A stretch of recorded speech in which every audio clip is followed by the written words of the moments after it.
Good morning, friends. Let's start the discussion of 68th BPSC paper analysis. हमने question 80 तक किया था. Let's move on and see other question. The first floating solar power plant has been built at a place in Bihar. सब लोगों ने पढ़ा था Darbhanga Darbhanga but उन्होंने मतलब स्पेसिफिक प्लेस के बारे में पूछ लिया. अगर कोई आइडिया नहीं है तो you can skip this question. मैंने पहले भी बताया है कि you should be mindful enough to leave those questions which you don't know anything. मतलब आपको बिल्कुल भी आइडिया नहीं है. मैं दरभंगा जानती थी और मुझे कोई भी दरभंगा के अंदर की कोई भी एरिया का आइडिया नहीं है. सो मैं ये क्वेश्चन स्किप कर दूंगी, तो आप भी ये स्किप कर सकते हो. ठीक है. A good attempt would be 130 plus. अगर आप 120 से 130 तक, फिर भी it is a good attempt, क्योंकि जब 1/3 नेगेटिव मार्किंग होती है तो बट ऑब्वियस है कि इन एग्जाम हॉल में due to that pressure of performance और नर्वसनेस हम लोग मिस्टेक करके आते हैं एंड हम लोग गलती करके आते हैं, जो कि एक नॉर्मल सर्कमस्टांसेस में गलती नहीं होगी. बाहर बैठ के तो हाँ ये आसान लगता है, बट जब आप एग्जाम हॉल में वो सिचुएशन और सर्कमस्टांसेस में बैठते हो तो you tend to make mistake. मतलब थोड़े लॉजिक भी थोड़े कम काम कर रहे होते, तो ऐसे क्वेश्चन को आप स्किप कर सकते हो. सिंपल सा सोल्यूशन ये है. अकॉर्डिंग टू इकोनॉमिक सर्वे, देखो ये डायरेक्ट इकोनॉमिक सर्वे का क्वेश्चन है. I said I will discuss economic survey and budget with you. ठीक है. अब ये देखो, according to NITI Aayog SDG report, मैं भी बताई हूँ कि स्पीडी में ना ये सब डायरेक्ट क्वेश्चन होते हैं, तो I can say you can rely on speedy for something. But कभी कभी जैसे ये इंटीरियर क्वेश्चंस है ये नहीं आएगा, बट जो जेनरिक क्वेश्चन है ना वो स्पीडी से कवर हो जाते हैं. ठीक है. Which sport has been included in Khelo India women's tournament for the first time. ठीक है. आर्चरी तो हमेशा होता है. क्रिकेट एंड ट्रैकिंग साइकिल में मैं कंफ्यूज होंगी, but I will go with tracking cycle, क्योंकि cricket Khelo India youth game में होना एक अलग बात है, क्योंकि उसकी अलग सीरीज ही चलती है ना. मतलब जैसे स्टेट लेवल पे कुछ चलती है, डिस्ट्रिक्ट लेवल पे कुछ चलती है, तो वो खेलो इंडिया के अंदर नहीं आएगी. मतलब अगर लॉजिक लगाओ तो, क्योंकि क्रिकेट एक अलग ही स्ट्रीम है जहाँ पे स्टेट लेवल पे डिस्ट्रिक्ट लेवल पे होती है, सिलेक्शन उसका कुछ अलग तरीके से होता है. So tracking cycle would be the answer. ये बहुत ही न्यूज में था. 85 it will be Mithila makhana. देखो ये थोड़ा सा बाउंसर था. बहुत लोगों ने ये शायद ये लंगत सिंह का कॉलेज मारा था, but this was a fake news, जिसके वजह से most of the people made this mistake. तो बहुत केयरफुल रहना कि जब भी कोई डेटा पढ़ लो, फैक्ट पढ़ लो, तो कोई रिलायबल सोर्स से पढ़ना. ठीक है. कोई मतलब ऐसे रैंडम कोई भी करंट अफेयर्स उठा लिया मार्केट से, या कुछ भी ऐसे ही ऑनलाइन पढ़ लिया, आप उस पर रिलाय मत करना. इससे ये सीख मिलती है, क्योंकि आई थिंक इसका answer none of the above है. It was a fake news जो क्लैरिफिकेशन बीपीएससी ने दिया था. तो कुछ भी जब बड़ा होता है ना, तो उसको ना कोशिश करना, जैसे यूनेस्को का है या कभी कभी बहुत ज्यादा फेक न्यूज है ना, तो आप कोशिश करना कि हाँ एक दो सोर्स क्या ये बता रहे हैं, एक दो सोर्स जो चेक कर लेना, रिलायबल सोर्स है. चाहे विजन में चले जाना या कुछ डायरेक्ट साइट पे ही चले जाओ यूनेस्को के, कि हाँ भाई डिक्लेयर हुआ है कि नहीं हुआ है, तो आप ना ऑथेंटिसिटी पता कर सकोगे. तो आप एक बार मतलब थोड़ा जो कॉमनली नोन फैक्ट है, आप बहुत ज्यादा न्यूज में चल रहा है, तो उससे तो आप है कि हाँ चलो ठीक है करेक्ट है, बट ये सब कुछ एरियाज है जहाँ पे आप थोड़ा सा वेरीफाई कर सकते हो. कुछ कुछ आई थिंक मैगजीन्स ने इसे बहुत ही प्रमोट किया था कि हाँ ये क्वेश्चन है, but that was a fake news. अब ये देखो, इन ईयर 2020 आप देख रहे हो 68 कब हुआ था. आई थिंक 2022 में हुआ था ना.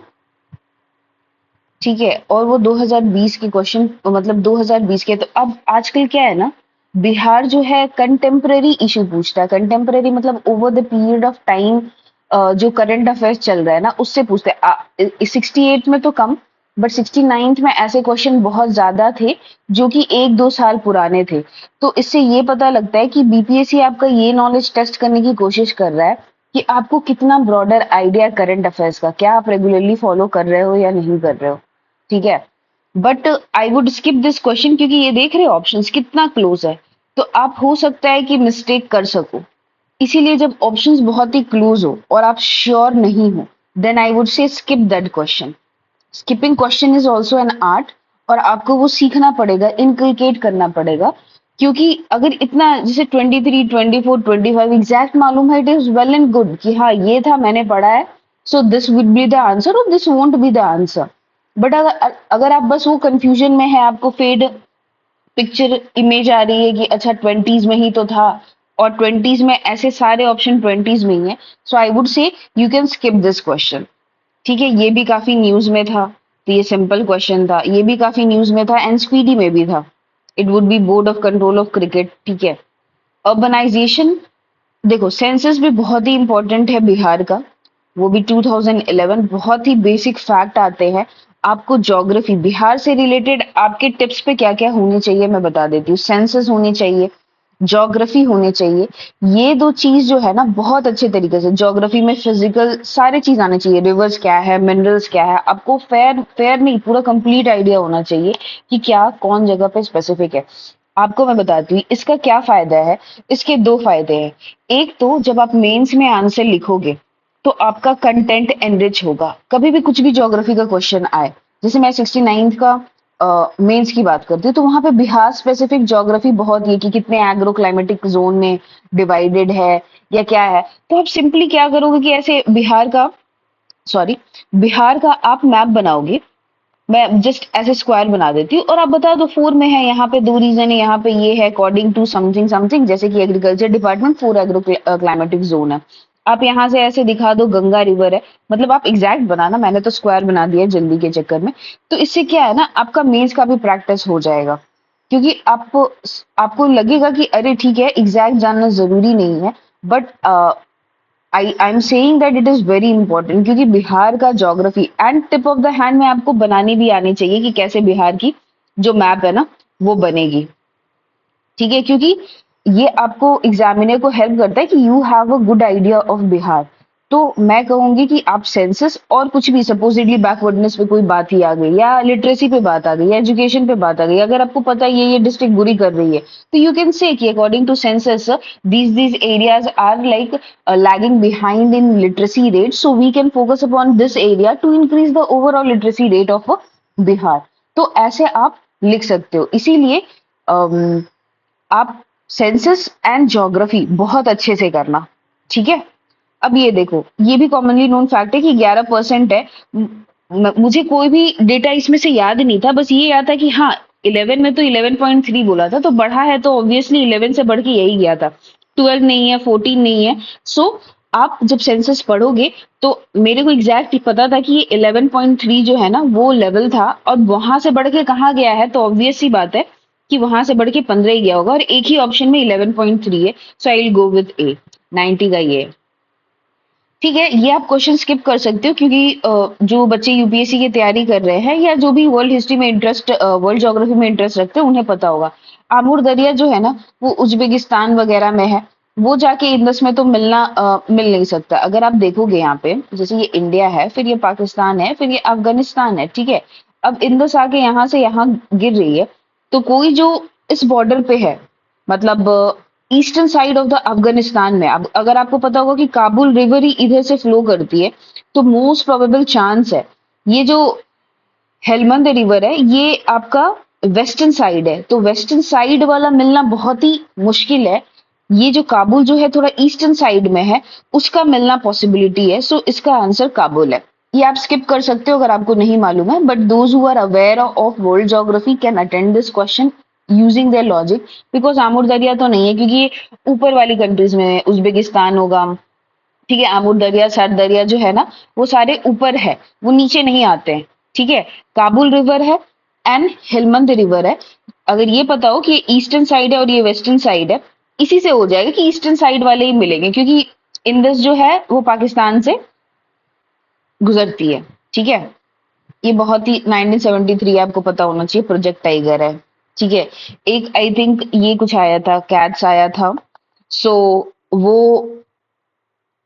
उसमें शायद ये वाल्मीकि टाइगर रिजर्व भी इंक्लूडेड है, तो बेसिक आइडिया होना चाहिए कि हाँ दिस इज ये। आई थिंक लाइन 2020 में आया था। सुंदरबन प्रोजेक्ट के बारे में कोई आइडिया नहीं है मेरे को, एलिफेंट वाला शायद 1992 में आया था।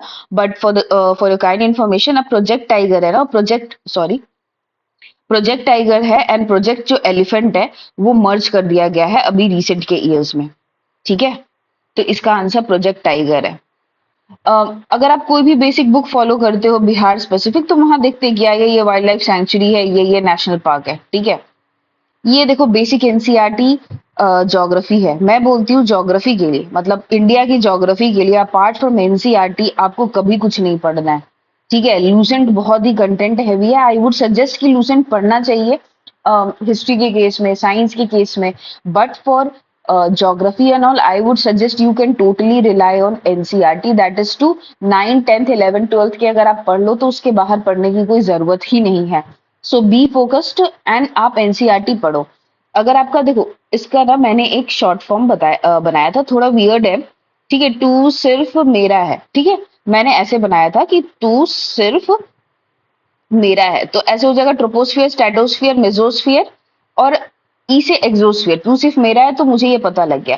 तो इसमें पूछ रहा है विच स्टेटमेंट इज ट्रू, मतलब बाकी जो स्टेटमेंट होंगे वो इनकरेक्ट होंगे, तो यहाँ ट्रू फाइंड करना है। तो it is a top most layer of the atmosphere, नहीं भाई ये तो लोअर मोस्ट है, सो ये गलत हो गया। The temperature of this layer increases with height, नहीं, यहाँ पे क्या होती है ना, नॉर्मल लैप्स रेट आपने सुना होगा वो 165 मीटर पे 1 डिग्री होती है। तो क्या होता है कि जैसे ही हाइट इंक्रीज होती है ना, कुछ कुछ एक्सेप्शंस हैं ये वाले एटमोस्फियर में, ठीक है, क्योंकि आई थिंक स्ट्रेटोस्फियर में वो इंक्रीज करता है, ठीक है, और फिर शायद आयोनोस्फियर में या कुछ है जो जहां पे ना इंक्रीज करता है with increase in height, but generally what is seen generally normal lapse rate है वो 165 मीटर पे 1 डिग्री घटती है। तो with increase in height the temperature decreases, this is commonly known principle, so ये भी गलत है। The average height is 13 kilometre, हो सकता है अगर आपको पता हो जो ट्रोपोस्फियर है इक्वेटर के पास आई थिंक 8 से 10 किलोमीटर होती है, यहाँ से 18, एंड पोल्स पे थिक होती है, ठीक है, क्योंकि यहाँ पे कोलोरिस इफेक्ट रहती है ज्यादा, इसीलिए यहाँ पे थिन है, यहाँ पे कन्वेक्शन एंड वगैरह ज्यादा होती है इसीलिए थिन है। So this could be correct, so I would go with C, ठीक है। ये भी तो बहुत ही बेसिक क्वेश्चन है, 94 अगर सदर्न कॉन्टिनेंट ब्रोकन फ्रॉम पैंजियाइटिस और गोंडवाना, ठीक है। Arctic region, this is simple, north and south of the pole. तो these are the simple question. देखो बिहार का तो ज्योग्राफी पता ही होना चाहिए, बट फेयर आइडिया होना चाहिए इंडिया का भी। म्यांमार है, ठीक है। अब म्यांमार देखो, आपको अगर ये पता हो सेवन सिस्टर्स, जो त्रिपुरा है ना, यहाँ पे देखो एक ऑप्शन त्रिपुरा है, त्रिपुरा यहाँ आता है, तो ये तो पॉसिबिलिटी नहीं है, त्रिपुरा आ गया तो ये कट गया। अब आसाम देखो, आसाम को भी आपको पता है कि आसाम का भी कुछ ऐसा है, ये बॉर्डर नहीं करता, ठीक है, कोई भी इंटरनेशनल करता है, शायद बांग्लादेश से करता है, सो ये भी ऑप्शन गया। बचा क्या, यहाँ हो गया Arunachal Pradesh, Nagaland, Manipur, Mizoram, so option would be A, ठीक है। अगर आपको ये भी पता है ना कि त्रिपुरा इस साइड है एंड आसाम इस साइड है, तो आप एलिमिनेट करके डिड्यूस कर सकते हो कि 96 का ए है, अरुणाचल प्रदेश, नागालैंड, मणिपुर, मिजोरम, ठीक है। इसमें अब देखो 97, ये भी लोगों को बहुत ही डिफिकल्ट क्वेश्चन लग रहा था, बट आई वुड से this was the easiest question. Which one of the following is the world richest region from marine biodiversity perspective, comprising of 21 islands with estuaries, beaches, forest and near shore environment, sea grasses, coral reef, ठीक है। अब देखो Nanda Devi biosphere reserve, ये तो mountainous region का है, ये तो होगा नहीं। आप कंफ्यूज हो सकते हो gulf of Mannar and Sundarban, I would outrightly mark this wrong Sundarban, क्योंकि सुंदरबन में कोई भी कोरल लीफ नहीं फाइंड होता है। उसका रीजन क्या है, अगर आप देखोगे भारत का मैप है ये, ठीक है, तो गंगा भी बहती है यहाँ से, ये ब्रह्मपुत्रा भी बनती है, इतने सारे वो सिल्ट लाते हैं, ड्यू टू सिल्टेशन जो है ना, यहाँ पे कोरल लीफ नहीं है, they are devoid of coral reef. Sundarban biosphere reserve is devoid of coral reefs. अगर आपको पता हो तो यहाँ गल्फ ऑफ मन्नार है, यहाँ पे शायद लक्षद्वीप आइलैंड है, यहाँ पे है गल्फ ऑफ कंबत है, फिर शायद यहाँ पे भी थोड़ी सी है, ठीक है। तो अगर आप मैप पता होगा तो थोड़ा सा इधर ही जो भी कोरल लीफ फाइंड होते हैं ना, सो इधर ही फाइंड होते हैं, इस एरिया पे नहीं होते हैं। थोड़ा कॉमन सेंस लगाएगा कि सुंदरबन क्यों नहीं होगा, क्योंकि there are rivers like Ganga and Brahmaputra bring lot of silt, इसीलिए सुंदरबन नहीं होगा, इसका आंसर गल्फ ऑफ मन्नार होगा। ये देखो ये ज्योग्राफी, बेसिक ज्योग्राफी है, CWG है। ये भी एनसीईआरटी में हो जाएगा, 12 नॉटिकल माइल्स है। In which of the following river valley is rich in coral reserve. देखो क्वेश्चन भी पढ़ना एक आर्ट है। यहाँ पे पूछा है which is rich, they have not ask richest. ठीक है, रिचेस्ट होता तब हो सकता था कि चलो ठीक है दामोदर वैली है क्योंकि झरिया है, धनबाद है, यहाँ पे आ सकता है, but they are asking rich not the richest. इसीलिए कोल रिजर्व ना ये सारे जगह फाइंड होते हैं, इसीलिए more than one of the above होगा। रिचेस्ट होता तो आंसर डिफरेंट हो जाता, the word used is rich, इसीलिए इसका आंसर डी होगा। सो क्वेश्चन को भी बहुत ही केयरफुली रीड करना है ताकि कंफ्यूजन ना हो। ऐसे बहुत लोगों ने शायद दामोदर वैली मारा होगा या कुछ मारा होगा, बट यहाँ पे रिचेस्ट की बात नहीं की है, रिच की बात की है। ठीक है, ये देखो प्योर एनसीईआरटी है, 9, 10, 11, 12 आप देखोगे ये करोगे, दिस इज एनसीईआरटी। बहुत लोगों को शायद इस पे डाउट था, but it is clearly given, Kerala and Karnataka में मैंगो शावर पहले आती है। ठीक है, the atmosphere is mainly heated bye, I think ये बिहार का भी जो टीचर हुआ ना उसमें ये लॉन्ग वेव रेडिएशन, अगर आपको पता हो ये सन है तो हमारा ये ओजोन है, क्या होता है लॉन्ग रेज रेडिएशन आते हैं। ठीक है, बट वो स्केप ग्रीन हाउस इफेक्ट आपने सुना होगा, ये क्यों हो पाता है क्योंकि ये कन्वर्ट हो जाते हैं शॉर्ट रेंज में और ये स्केप नहीं कर पाते, इसीलिए ना हीटेड रहती है एंड ये बहुत ही जरूरी है अर्थ के सर्वाइवल के लिए। ठीक है, तो इसका आंसर है लॉन्ग वेव रेडिएशन। ठीक है, ये तो सिंपल सा है। विच of the following state of India border maximum number of district with Bihar. देखो सिंपल ज्योग्राफी है, अगर आपको ज्योग्राफी पता है, ये उत्तर प्रदेश एंड झारखंड है, मोर देन नंबर आंसर है। I would leave this question क्योंकि ये नहीं पता है मेरे को कि भागलपुर टूवर्ड्स मिर्जा चियोकी, ये नहीं पता है। With reference to the mineral production in Rohtas as highest deposit of pyrites, ये कॉमनली नोन फैक्ट है। ज्योग्राफी की कोई भी बेसिक बुक पढ़ना तो वो बहुत ही ज्यादा क्या बोलते हैं, gold deposits are found in district, limestone found in Kaimur, Munger, Rohtas district. ठीक है, तो ये कॉमन ज्योग्राफी से हो जाएगा, ये भी कॉमन ज्योग्राफी से हो जाएगा। ये मोहना एंड लीलागंज रिवर है। देखो यहाँ पे भी आप 50-50 आ सकते हो, मैं क्या बोली गंज गंज दो है, तो यहाँ पे एग्जामिनर आपको कंफ्यूज करने की कोशिश कर रहा है। ठीक है, बट अगर आपको मालूम हो ये इसका आंसर ठाकुरगंज है, सो गंज गंज के बीच में ही है, ये आप डिड्यूस कर लिए, आपका हो गया 50-50। अगर आपके नंबर ऑफ क्वेश्चंस कम है तो आप अटेंड करना, बाकी you can leave this question. देखो ये अगर आपको सेंसेस एकदम ढंग से भी याद नहीं है ना तो आप ऐसे कर लो चूज, बट ऐसे सेंसेस आप 2011 रेटोफाई कर लो, मतलब रट लो, क्योंकि ये बहुत ही इंपॉर्टेंट है। 1, 2, 3 क्वेश्चन तो इससे आते ही हैं, plus this will help you in mains. ठीक है, choose the correct order of the following district of Bihar as per ascending decadal population growth. Ascending मतलब छोटा से बड़ा, सबसे कम। अब देखो सिवान है, किशनगंज है, मधेपुरा है, अगर आपको मालूम है तो ये जो किशनगंज है, मधेपुरा थोड़े बैकवर्ड रीजन है। ठीक है, बिहार के कोशी है या कुछ भी और geographical factor, socio economic factors हो सकता है। सिवान इज थोड़ा डेवलप, तो यहाँ पे डेकेडल ग्रोथ बहुत ज्यादा होना मुश्किल है। ठीक है, तो किशनगंज क्या बोलता है छोटा से बड़ा, मतलब सबसे कम कहाँ हुआ होगा, तो बट ऑब्वियस है सिवान है। अगर देखो तो ये 3 ही ऑप्शन है ना, सिवान, किशनगंज, मधेपुरा, तो मैं ऐसे सोचती कि किशनगंज और मधेपुरा है ना थोड़े बैकवर्ड है as compare to Siwan. Siwan जो है थोड़ा डेवलप्ड है, तो वहां के लोग ज्यादा पढ़े लिखे होंगे या ज्यादा उनको हेल्थ एक्सेस होगा, हेल्थ सर्विसेज का एक्सेस होगा, इसीलिए वहां पे पॉपुलेशन ग्रोथ ना थोड़ी कम होगी, इसीलिए वो नंबर 1 पे आएगी। उसके बाद किशनगंज, मधेपुरा आएगी। यहाँ पे टोटल कंफ्यूजन कब आता ना, जब दो दो ऑप्शन में सिवान पहले दे देते और फिर किशनगंज, मधेपुरा में वो कंफ्यूज करते हैं, बट एग्जामिनर ने ऐसा नहीं किया। बस आपको ये आइडिया होना चाहिए था कि सिवान है ना थोड़ा डेवलप्ड है, वहां पे शायद मेडिकल सर्विसेज ज्यादा है, एजुकेशन या लिटरेसी ज्यादा है, इस वजह से वहां पे पॉपुलेशन ग्रोथ ना कम है। तो आई वुड गो विथ ए। 110, देखो 110 में ना मैं कंफ्यूज हो जाऊंगी कि अरे क्या है, सीरियल बेस्ड इंडस्ट्री क्या है, पल्सेस क्या है, इसीलिए कभी कभी क्या है ना आप हिंदी वर्जन पढ़ो। हिंदी वर्जन में कहता है बिहार में कृषि आधारित उद्योग में किस खाद्य उद्योग का प्रभुत्व है। ठीक है, तो अनाज आधारित उद्योग, दाल उद्योग, गन्ना उद्योग। आपको पता है कि अनाज ही हम ज्यादा उगाते हैं, वीट उगाते हैं, राइस उगाते हैं और उसी का प्रोडक्शन ज्यादा है। सीरियल बेस अगर आपको नहीं मालूम है कि क्या मीन कर रहा है, तो आप यहाँ पे देखो ना, ये अनाज आधारित है, तो अनाज ही तो ज्यादा प्रोड्यूस करते हैं। रोहतास को राइस बाउल ऑफ बिहार कहते हैं, तो हम लोग सीरियल बेस इंडस्ट्री है, सो इसका आंसर ना ए होगा। ठीक है, अब देखो, अब ये साइंस के क्वेश्चन आ गए। Science, me being not a science student, तो मैं इस पे नहीं बता सकती हूँ। मुझे आती है, but I am not the correct person to deal with the science. तो साइंस को ना आप जितने अच्छे से पढ़ो, जितने कॉन्सेप्चुअली समझोगे ना, उतना ज्यादा आपके लिए अच्छा होगा।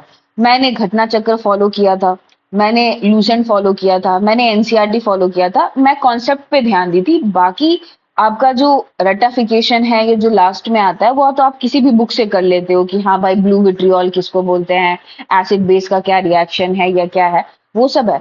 बट कॉन्सेप्चुअल अंडरस्टैंडिंग रखनी बहुत ही जरूरी है, क्योंकि क्या करता है ना, वो कॉन्सेप्चुअल अंडरस्टैंडिंग साइंस में आपको ना ऑप्शन डिड्यूस करने की कोशिश करता है। So I think we are done with 68, और कुछ मैथ्स के क्वेश्चन होंगे, है ना? हाँ, we are done with this 68 का क्वेश्चन। नेक्स्ट, अभी I start with certain current affairs में दूंगी, जो कि बहुत ही इंपॉर्टेंट है। स्पीडी से दूंगी या अदर मटेरियल से मैं पढ़ के कहीं से भी आपको एक सेशन लूंगी जहां पे कि बहुत ही इंपॉर्टेंट है। तो मैं शायद सेक्शन वाइज चलूं कि पहले मैं साइंस एंड टेक आपके लिए ले लूं, जहां पे मैं पीटी वीटी छान मारूंगी, आपके लिए लाऊंगी। फिर उसके बाद, या उससे पहले मैं क्या करती हूँ, बिहार इकोनॉमिक सर्वे और बजट करवा देती हूँ। फिर उसके बाद हम करंट अफेयर्स में जंप करेंगे, क्योंकि इससे तो है ही। प्लस एक और इम्पोर्टेंट बात है कि अभी ना इंडिया का भी बजट आया, सो वो भी इम्पोर्टेंट हो जाता है। बिहार में काफी ज्यादा इन्वेस्टमेंट या बोलो लुभाने के लिए बहुत सारे स्कीम्स लाए गए हैं या बहुत सारा पैसा दिया गया है। तो आप इंडियन बजट को भी बहुत ढंग से पढ़ना, ठीक है? मैं भी साथ में जब बजट करूंगी ना, तो इंडिया और बिहार का संग संग मैं बजट कर दूंगी। Till then, thank you, take care, stay tuned.